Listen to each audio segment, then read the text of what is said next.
Talkline on Metro News. Welcome back. Senator Ryan Ferns, Republican from Ohio County. Senator, thanks for joining us. Welcome to Talkline. Good to talk to you, sir. Thank you, Hoppy. Good morning. Give me some hope. Give me some hope that we're going to get a budget. Well, Hoppy, I think things are looking good right now. Obviously, you know that the tobacco tax is in the hands of the House at this point. I think the leadership over there is working very around the clock, I should say, to get their members on board with this concept. I know that a lot of them have heartache about raising taxes whatsoever, but I think they're coming to the realization that we have made all the cuts that we can make at this point, and that without some revenue, we're not going to be able to balance this budget. So, I think we are progressing forward, not as quickly as we would like, but we are progressing forward. All but two Republicans in the Senate voted for the 45-cent increase in the tobacco in the cigarette tax, and then the increase in smokeless and chewing tobacco and the vaping yesterday. And Carnes was out of the room because he didn't want to cast a no vote. He's anti-tax. And then Kent Leonhardt, senator from Montague County, he voted against it. So you had almost all the Republicans in the Senate in favor of that. But on the House, they got a real problem there. I mean, they're trying desperately they have 64 Republicans in the House. They're trying desperately to get to 51. And I know you're not the head counter over there, but are they going to make it? Because the Democrats just aren't giving any help. The Democrats are not coming on. Maybe a few of them are. But what's your take on the House side? Well, my take is that the Democrats there are using, this budget situation to what they believe is a political advantage. I think that somehow they believe that failing at passing a budget is going to be better for them in the upcoming elections. And they're willing to take a risk, really, on the future of the state being able to function. And, to be honest with you, Hoppy, that sentiment, I believe, is carried over into the Senate at this point, too, which is the reason that I think you saw the votes on Thursday from the Democratic caucus in the Senate. On Wednesday, those same members were touting and railing against me for an amendment that I was offering, talking about the health benefits of raising the tobacco tax. A day later, there was a major change of heart, and to me, there's no other explanation for that other than political gamesmanship. And I think that this situation that we're in currently is far too serious to be playing games. And I think they really crossed the line in this instance. Senator Ryan Ferns is with us, Republican from Ohio County. But Ryan, let's be fair here. Let's be balanced about the political gamesmanship, because you talked about the amendment. Now, you're the chair of the Health Committee, and your amendment was to exclude chewing tobacco and smokeless tobacco from the tax increase. And you about got run out of the House on that. I mean, I thought you were taking one for the House team there. I thought you were taking one for the House Republicans there, but that was shaky. That was shaky, Ryan. Hoppy, you're right. Let's be fair. Let's talk about what the reality of the situation is that we're in. The governor did not call the legislature to Charleston for a health session.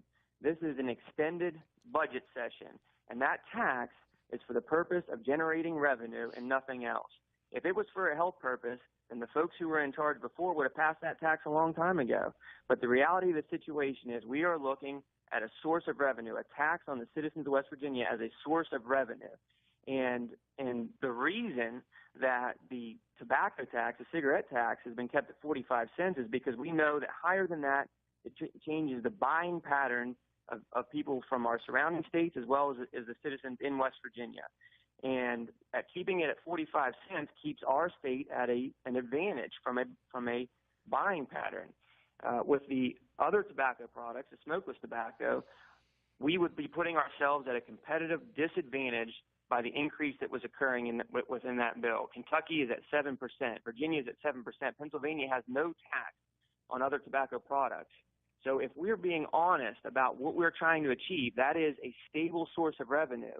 If you start putting West Virginia at a disadvantage and affecting all of our retailers along our border counties, then you're not implementing a revenue source that is stable long term. Senator Ryan Ferns is with us, Republican, Ohio County, and yesterday the Senate did pass an increase of 45 cents in the per pack tax on cigarettes, which would raise it to $1, and then on smokeless tobacco from 7% to 12%. I think there's a 7.5 cents tax on the vaping oil, the cigarette liquid.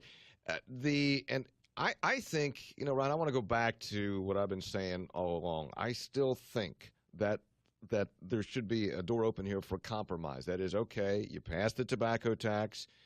Both chambers have been working, at least Republican leadership has, to try to find cuts. And then you go to rainy day, account sweeps, and come up with $270 million. Doesn't solve the problem long term, but it does get a budget, because if there's no budget, I just told Jeff, if there's no budget by July 1, guess what? Y'all get blamed. It doesn't matter what party it is, doesn't matter what chamber you're in, you all get blamed. Yeah, absolutely. And I think that's the path that we're on at this point. I think we've found a compromise in a revenue source.